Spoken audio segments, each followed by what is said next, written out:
Homo habilis विलुप्त हो चुकी इंसानों की एक प्रजाति थी जो लगभग 28 लाख से 16 लाख साल पहले पूर्व और दक्षिण अफ्रीका में रहा करती थी। हैबिलिस का अर्थ लैटिन में कुशल होता है, जो इस बात का संकेत देता है कि वो औजार इस्तेमाल करने में माहिर था।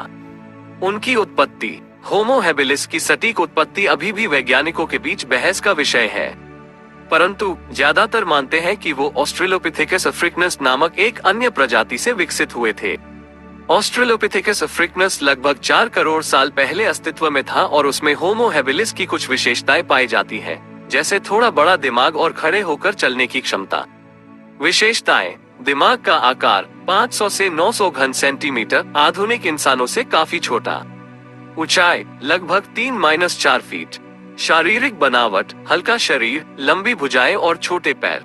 दांत ऑस्ट्रेलोपिथेकस से मिलते जुलते, लेकिन फल फूल और मांस दोनों खाने के लिए अनुकूल। औजारों का इस्तेमाल: होमो हैबिलिस को औजार इस्तेमाल करने के लिए जाना जाता है। उन्होंने पत्थरों को तोड़कर उन्हें धारदार बनाया और उनका इस्तेमाल शिकार करने, हड्डियां तोड़ने और पौधों को काटने के लिए किया। हालांकि उनके औजार अभी बहुत जटिल नहीं थे। महत्व: होमो हैबिलिस मानव विकास में एक महत्वपूर्ण कड़ी है। वो पहली प्रजाति थी जिसे आमतौर पर होमो जीनस मनुष्य में वर्गीकृत किया जाता है। उनके औजारों का इस्तेमाल इस बात का संकेत देता है कि उन्होंने अपने परिवेश से तालमेल बिठाने के लिए नए तरीके अपनाए थे। अभी भी शोध जारी। होमो हैबिलिस के बारे में अभी भी बहुत कुछ सीखना बाकी है। वैज्ञानिक लगातार नए जीवाश्म ढूंढ रहे हैं और उनका विश्लेषण कर रहे हैं, जिससे हमें उनके जीवन और व्यवहार के बारे में और अधिक जानकारी मिल रही है। आवास और भोजन: वे पूर्व और दक्षिण अफ्रीका के खुले घास के मैदानों और जंगलों में रहते थे। उनका भोजन फल फूल, मेवे, बीज और शायद छोटे जानवरों पर आधारित था। कुछ वैज्ञानिकों का मानना है कि वे मरे हुए जानवरों का शिकार भी करते थे। उनके दांत मांस खाने के लिए अनुकूल नहीं थे, लेकिन वो हड्डियों से मोज निकालने के लिए उनका इस्तेमाल कर सकते थे। सामाजिक व्यवहार: होमो हैबिलिस शायद छोटे समूहों में रहते थे, जिनमें परिवार के सदस्य शामिल होते थे।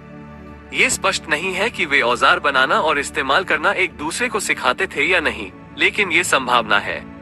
कुछ वैज्ञानिकों का मानना है कि वे मृतकों को दफनाते थे, लेकिन इस बात के पुख्ता सबूत नहीं मिले हैं। शरीर रचना की खासियतें: उनके पैर चलने के लिए अनुकूलित थे, जिससे वे लंबी दूरी तक चल सकते थे। उनके हाथ और उंगलियां लचीली थीं, जो औजार बनाने में मदद करती थी। उनका दिमाग ऑस्ट्रेलोपिथेकस से बड़ा था, लेकिन आधुनिक मनुष्यों से काफी छोटा था।